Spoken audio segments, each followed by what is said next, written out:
Қазақтың бір мақалы: өнер алды бірлік, ырыс алды тірлік дейді.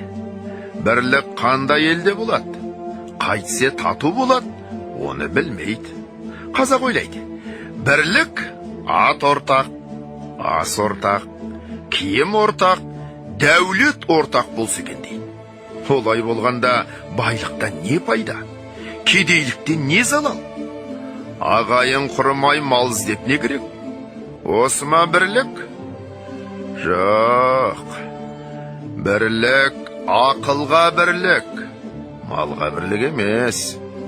Малыңды беріп отырсаң, атасы басқа, діні басқа, күні басқаларды жолданып бірлік қылады.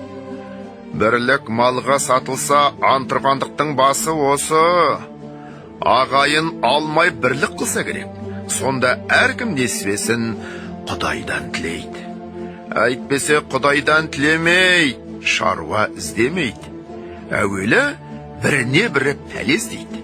Не түсін, не ажарын, не өкпесін бұлдап, ол болмаса бір пәле салып, қорғалатып, әйтеуір бірін бірі алдаудың амалын іздеседі. Мұның қай жерінен бірлік шықты?